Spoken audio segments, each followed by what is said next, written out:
that we are dignified by service.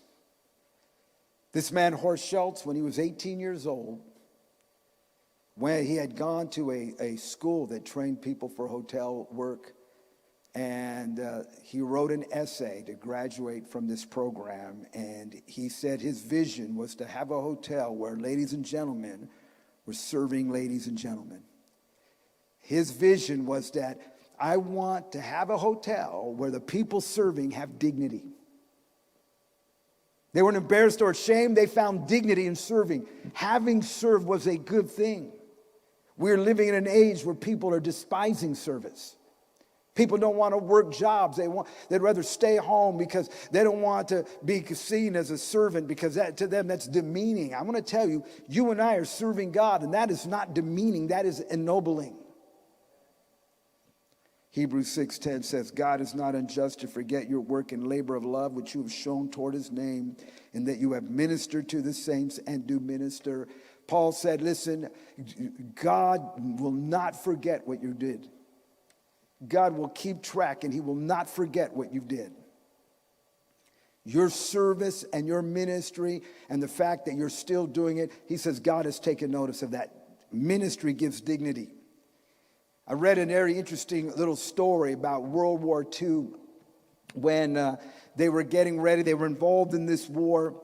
And one of the things that England needed desperately at the time was coal. And he wanted to motivate the coal miners to work harder than ever to produce coal for the war effort. And so he had this idea. It says during World War II, England needed to increase its production of coal. Winston Churchill called together the labor leaders to enlist their support. At the end of his presentation, he asked them to picture in their minds a parade which he knew would be held in downtown London after the war. Listen to what he said to them. First, he said, would come the sailors who had kept the vital sea lanes open. Then would come the soldiers who had come home from Dunkirk and then gone on to defeat Rommel in Africa. Then would come the pilots who had driven the Luftwaffe from the sky. Last of all, he said, would come a long line of sweat-stained, soot-streaked men in miners' caps. Somebody would cry from the crowd, and where were you during the critical days of our struggle? And from 10,000 throats would come the answer, we were deep in the earth with our faces to the coal. What he was trying to make a difference. You matter. Your service, hidden, unrecognized, matters. So let's go back to Paul Harvey. I finished right here. You know, Paul Harvey, when he was 5 years old, his father was a policeman who was killed in line of duty. He had to go to work, and he ended up getting involved with radio when he was just a teenager. By the time this story happens, he's already a nationally famous personality. He goes to this service, and for the first time he realizes, I believe, but I've never done.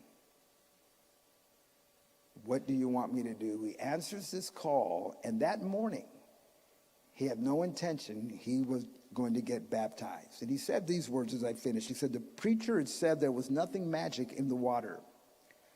Yet, as I descended into its depths and rose again, I knew something life-changing had happened, a cleansing inside and out.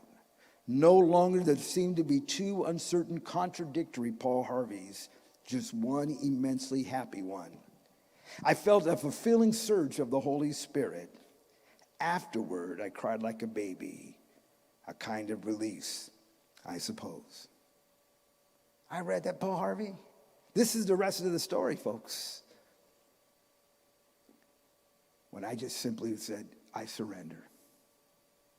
You and I are more fulfilled when we surrender than when we resist.